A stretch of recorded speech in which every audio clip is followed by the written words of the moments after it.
Hey everybody, Trey here. Welcome back to another forecast discussion. Apologies for the rain noise outside. I'm in the car right now in Wichita Falls, Texas, and we are getting some storms early this morning. These storms will play a role in today's event, which could be a potent one. There is an enhanced risk, level 3 out of 5, out for parts of north central and northeast Texas. That does include the entire Dallas-Fort Worth metroplex. So anyone in the Dallas-Fort Worth metroplex and surrounding areas needs to be on alert for significant severe weather today, as well as places like Waco, that I-35 corridor down between Dallas and Waco, and areas west and east of there. All hazards on the table for today. There is a tornado threat going to be increased from yesterday's convection. We do have a 10% hatched area that does include DFW down toward Waco and areas surrounding. 10 hatched does include the threat for significant tornadoes, perhaps a couple strong ones greater than EF2 plus. That is going to be dependent on a few things. We'll talk about that here in a second. Damaging wind, also a significant threat there for the DFW metroplex and surrounding areas. And large to potentially giant hail, 30% hatched area there in northern Texas. That does include, again, the Dallas-Fort Worth metroplex.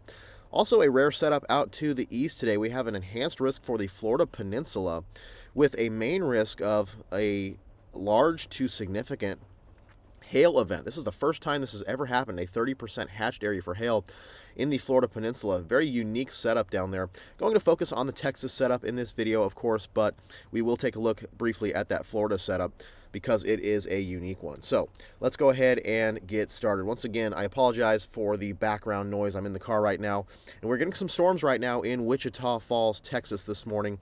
And these are going to play a role in how today's event plays out. This is our current radar.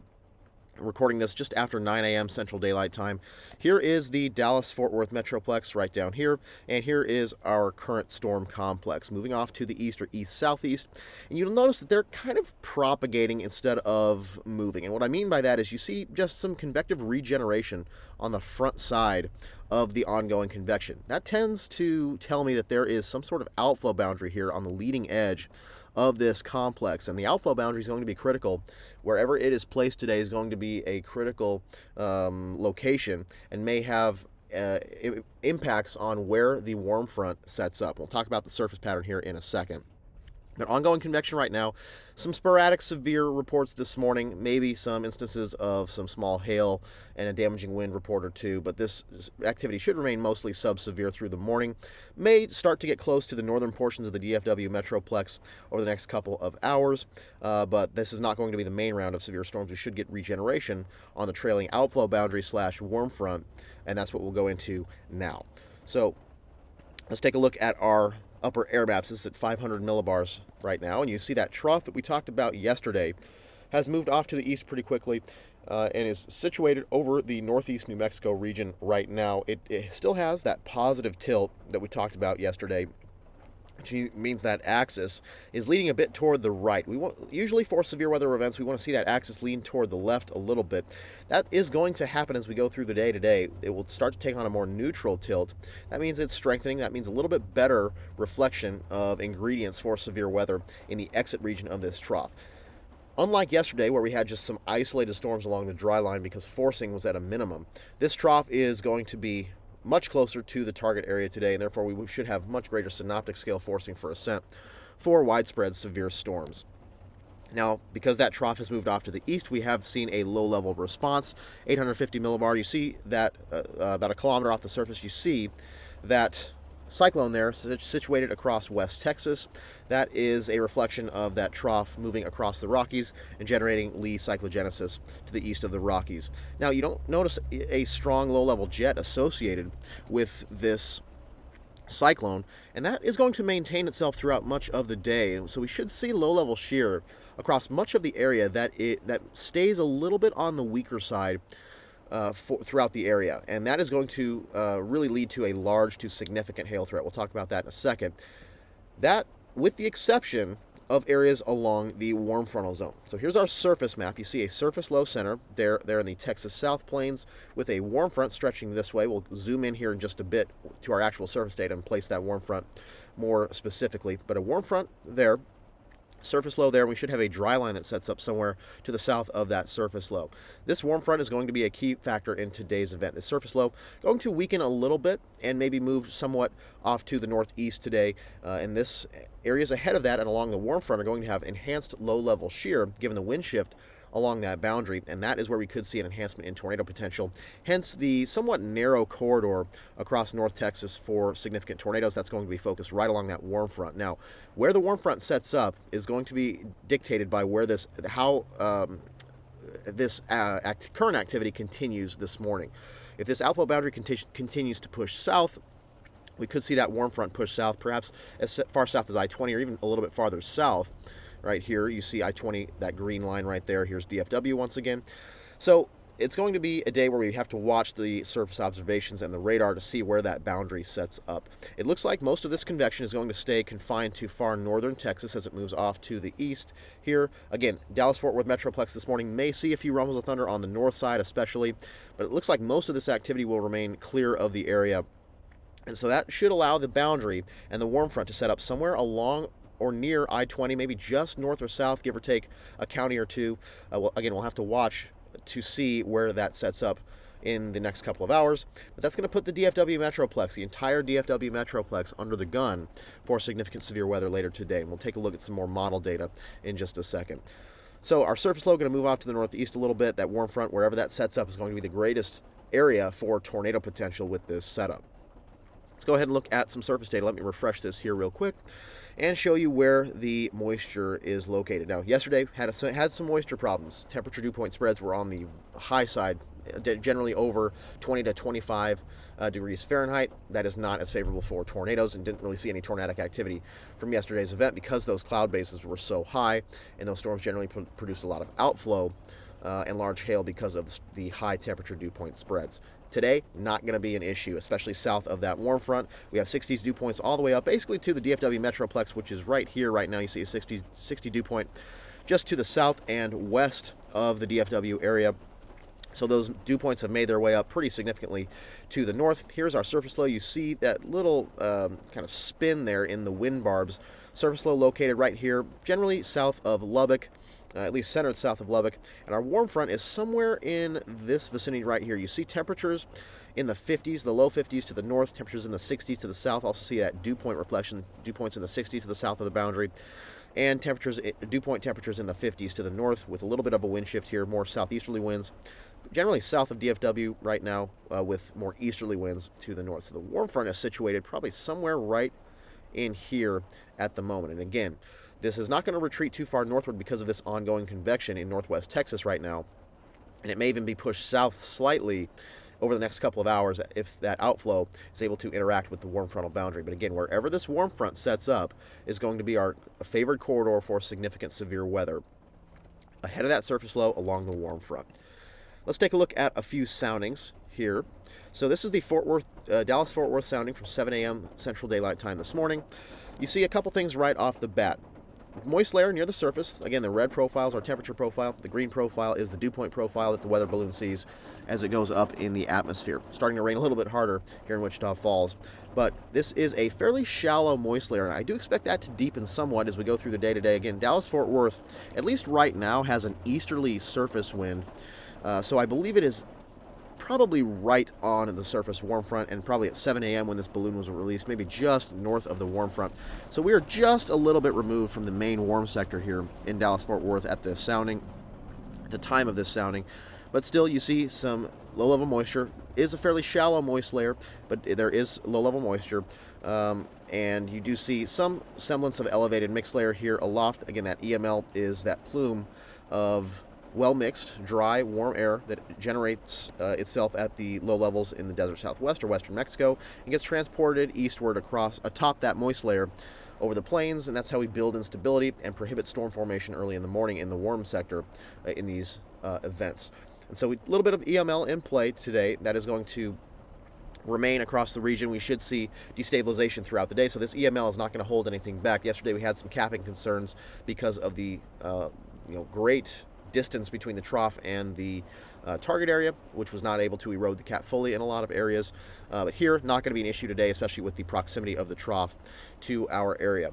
Photographs right now are displaying a little bit of low-level curvature there with deep layer shear favorable for supercells, and that's going to remain today, especially as that warm front, especially near that warm front, photographs will be more curved and more favorable for tornadoes, and we should have a supercell wind profile as well, given strong deep layer shear. A little bit farther to the south at Del Rio was in the warm sector this morning, and this is a classic thermodynamic loaded gun profile. Instability aloft already at 1,500 joules per kilogram with mixed layer cape there. You see that that cape there, pretty significant here for early in the morning. We do see a moist layer extending up to about 850 millibars below that elevated mixed layer and that capping inversion here above 850 millibars. So this is a loaded gun thermodynamic sounding. This should characterize the warm sector for the most part. As we go into the afternoon hours, that instability is going to continue to build until that cap erodes, probably somewhat early, given the timing of this trough. And so we should see storm initiation fairly early for our main round of storms, probably sometime just in the early afternoon hours, maybe 1 to 3 p.m. Today across northwest Texas, in the vicinity of the surface low and warm front / outflow boundary. Also, wind profile is definitely favorable for supercells. Effective bulk shear at about 50 knots there, so definitely a supercell wind profile. And that curvature, again, will increase near the warm frontal zone. Should stay fairly tame across the warm sector away from the surface boundaries. Given strong instability that is expected to build, we're expected to really destabilize today south of this boundary, given strong surface heating. You see strong clearing there to the south of the ongoing complex, which is up here at the moment. So we should see strong heating. That instability is going to build. That cap is going to erode thanks to that and the proximity of the upper level trough. Therefore, we should build quite a bit of instability today. Model estimates are approaching 3,000 to 4,000 joules per kilogram of mixed layer cave. So given very strong instability and weak low-level shear throughout much of the warm sector, that is going to favor significant severe hail, perhaps giant hail, according to the SPC, which is any hailstone above 3 inches in diameter. So definitely going to be a lot of people impacted by hail today. The I-20 corridor, motorists on I-20 with severe weather today definitely need to take it seriously, as we could see some broken windshields today for sure, given the thermodynamics and kinematics in place for significant severe hail. And then the tornado threat as well. These photographs, again, going to be more curved along that warm front. And so a strong tornado or two is possible given strong instability and stronger low-level shear and deep layer shear near that warm frontal zone. We'll take a look at that here as we look at some model data.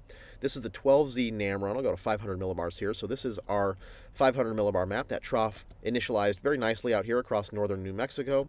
That is going to move off throughout the day to the east. You see that positive tilt to that trough if we were to draw that axis through the center of the trough. Positively tilted for sure right now, but as it moves into Texas, it takes on much more of a negative tilt. This is at 0Z, 7 p.m. Central Daylight Time today.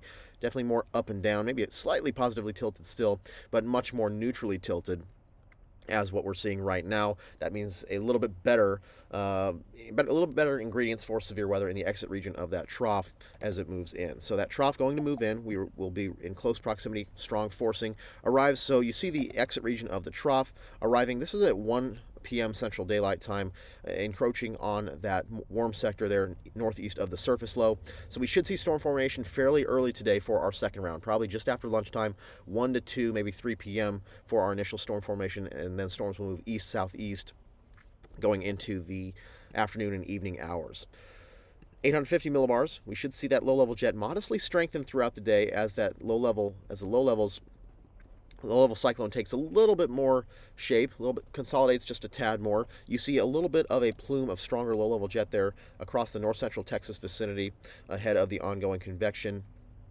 So that could help enhance low-level photographs. But again, giving us fairly weak low-level shear, fairly weak low-level jet across much of the warm sector, that is going to keep low-level shear weak, and therefore, given strong instability, large to significant hail is going to be a threat for today. And you don't really see that low-level jet ramp up throughout the day much at all. So again, low-level shear should remain weak through much of the day across this region. Surface map. Let me zoom in here real quick to the Southern Plains sector, and we will take a look at how the surface progression evolves here. So our surface low, broad surface low here across West Texas. This is at 10 a.m. Central Daylight Time. Our warm front clearly in this vicinity right in here. You see that wind shift there and that temperature difference across the boundary. So the warm front is right in there.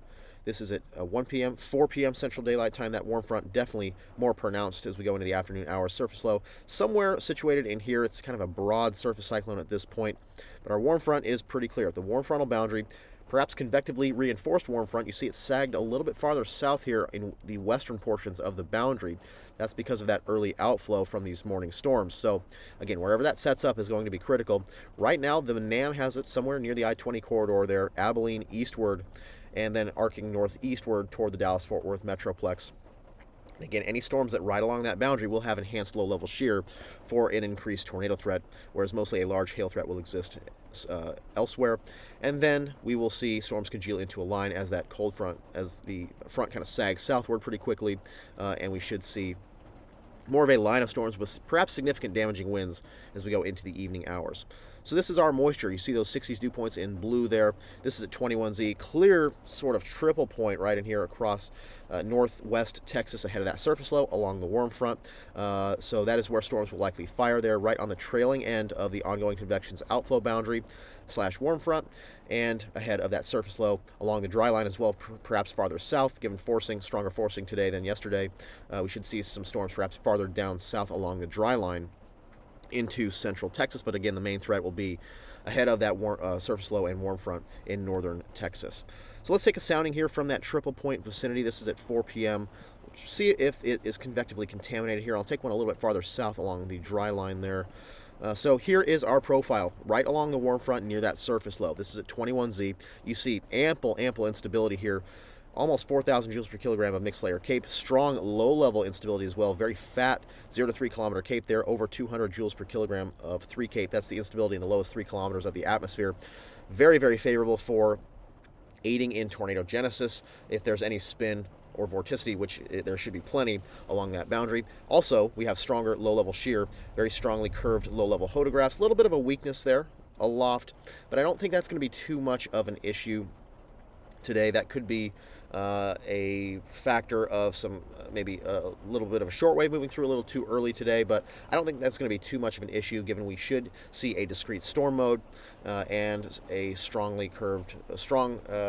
thermodynamics and kinematics for tornadic supercells here today, especially along those surface boundaries. So I don't think that's going to be too much of an issue, but nonetheless, strong low-level shear, deep layer shear favorable for supercells and initial discrete mode. We'll take a look at that more in a second. But this is a very favorable situation for some tornadoes and large hail. This is in the warm sector. You see much of the same thermodynamic profile, over 4,000 joules per kilogram of mixed layer cape there. Strong low-level instability as well, but a more weakly curved low-level hodograph. This is much weaker low-level shear, strong deep layer shear for supercells. This is going to be where your significant hail is going to come from. A lot of storms, if storms form down along the dry line, where low-level shear will be weaker, that is going to initiate a significant to giant hail threat with those storms. So let's take a look a little bit farther out. You see that boundary starts to sag just a little bit. So we'll take some sounding here just south of the DFW metroplex, and we'll take a look at the environment there ahead of the ongoing convection there. You do see a continued favorable environment for all severe hazards, large hail, given strong instability and stronger low-level shear near that boundary.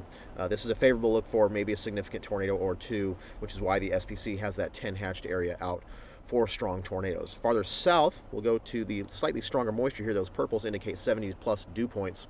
So very favorable moisture here, unlike yesterday where temperature dew point spreads were high. Slightly stronger instability farther south, 4,300 joules per kilogram of mixed layer cape. 0 to 3 kilometer cape, 235. That is pretty insane for low-level instability. You see that thermodynamic profile, the distance between the red curve, the temperature curve, and the parcel trace, that blue dash line there in the lowest 3 kilometers, is pretty fat there. Strong low-level instability should be able to aid perhaps in tornado genesis if we have a little bit stronger vorticity there, maybe some leftover differential heating boundaries or whatnot. So we'll have to watch that for sure. But overall, weaker low-level shear, strong instability throughout the column. That is going to favor giant hail, and you see a lot of these severe hail analogs as well from our analog system here. We don't look at these too often, but we have a lot of significant hail analogs, some approaching 3 to 4 plus inches in diameter there from some past events with similar profiles. So significant hail is almost a guarantee today, as storms will be in this kind of thermodynamic and kinematic environment favorable for giant hail. Storm mode initially should be discrete as well, If we look at our initiating boundary, which should be that dry line, here's the warm front. The warm front is not the initiating boundary, but rather the dry line will be. And so we'll take a look at the shear vectors with respect to the initiating boundary, and we should see that those vectors are fairly perpendicular to that dry line. That would mean an initial discrete storm mode with this event. So discrete supercells in this kind of environment would favor a significant to giant hail threat, as well as a significant tornado threat there along the warm front. Eventually, storms will congeal into a line as the forcing increases, that trough moves in, and that boundary sags southward pretty quickly. We should see a transition to an MCS probably by about just be right around sunset or so, probably, the 5 to 6 o'clock time frame and onward. We should see a transition into a more linearly organized complex of storms that will have a significant damaging wind gust, given strong lapse rates, steep lapse rates there in the low levels, and some fairly strong winds there generated by downdrafts. So very interesting setup today, definitely favorable for all severe hazards. The tornado threat greater along that warm front, and the hail threat will be high all across the warm sector, especially with any supercells that form farther south in that weaker low-level shear environment. Here's the HRRR run. This is our convective allowing model. These are not so great on events like this where you have ongoing convection, and we'll show that in a second, but this is what the 12Z HRRR was showing. Does initialize that ongoing convection fairly well, has it confined to northwest Texas. You see it continues throughout the day, maybe some severe reports in here, some sporadic severe hail and wind with this activity. Kind of skirts the DFW metroplex there, going into about lunchtime or so.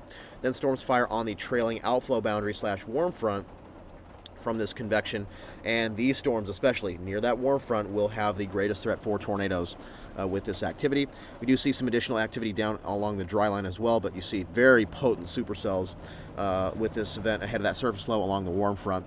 So HRRR actually has this initialized pretty well, so this is a decent, plausible scenario here, and you see those storms go fairly close to the DFW metroplex, and this run just south maybe. But again, everyone in DFW needs to be on alert for significant severe weather today. Then as we go into the late afternoon to early evening hours, we see some more discrete storms here farther south along the dry line with large hail potential, and then we see it congealing into an MCS, moving into East Texas into the evening hours. Also wanted to take a quick look at the Florida setup today. Once again, this is the first 30% hatched area for Florida in the history of the Storm Prediction Center, I believe. So this is a very unique setup for Florida, and we can go right to the upper air maps here, 500 millibars. We do see a little bit of that enhanced upper level flow, which should be enough to initiate storms along with some surface boundaries there. Your typical sea breeze boundaries are going to be the initiating boundaries for those Florida storms. So the onshore flow that pushes in, you get boundaries to set up just off the coast there, and those act like convergence zones where the winds come together, and you see storm initiation along those boundaries. We go to our surface data out in here. We'll take a look at the Tampa sector. So you see we have dew points in the 60s and 70s. That's never an issue, of course, in the Florida Peninsula. Temperatures already in the upper 70s, so a very juicy thermodynamic profile. And we look at a few soundings across the region. Key West here, and you see what is unusual for Florida is that we have the elevated mix layer showing up here across the Florida Peninsula. This is rare that it makes it all the way out here to Florida, but this is going to be the impetus for the significant hail threat out there today. You see this steep layer of steep lapse rates here, right around 700 millibars or so. That is the elevated mix layer, and that's made it all the way from the desert southwest or western Mexico out to the east, all the way to Florida, which again is very unusual, and that will allow instability to build today and increase the lapse rates aloft. The instability already fairly strong here at 7 a.m. here at Key West, 1,300 joules per kilogram of mixed layer CAPE. That will increase throughout the day, and as those boundaries set up just inland, we should see storm formation along those sea breeze boundaries. Deep layer shear, favorable for supercells. It appears 38 knots of effective bulk shear. That is more than favorable for supercells. Low level shear remains weak, given a fairly minimal surface response, not really a strong trough aloft here moving into Florida. Surface features there, not too much to speak of there at the surface, so you're going to have to rely on the low level shear from those boundaries to perhaps increase any tornado threat that is out.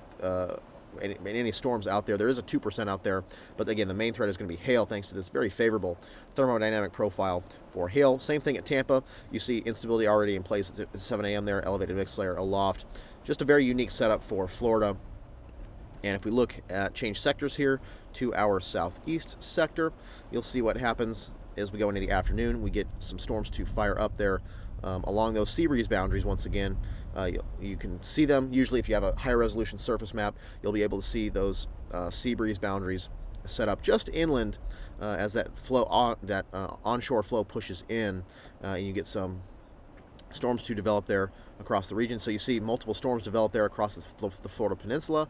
Definitely supercells in that wind profile with some significant hail, given weaker low-level shear and very strong lapse rates and instability aloft. So a very unique setup for Florida there. The folks in the Florida Peninsula, especially central to eastern Florida Peninsula, that does include places like Orlando and Melbourne, need to be on alert for significant severe hail. But the hatched hail area does extend all the way out to almost the western Florida coast. So very interesting to see this setup there out there today. But the main severe threat that we talked about in this video, of course, is going to be across Texas. That does include the entire Dallas-Fort Worth metroplex. Enhanced risk level 3 out of 5 in the orange area there. Everybody in the Dallas-Fort Worth metroplex and in surrounding areas really needs to be on alert for significant severe weather today. Also down to Waco, out to the west and east of that I-35 corridor between Dallas-Fort Worth and Waco. All hazards on the table for today, including significant tornadoes in that 10 hashed area. That does include DFW and Waco. Again, that will set up right along that warm front. Wherever that warm front sets up and supercells it right along it will have the greatest threat for a significant tornado or two.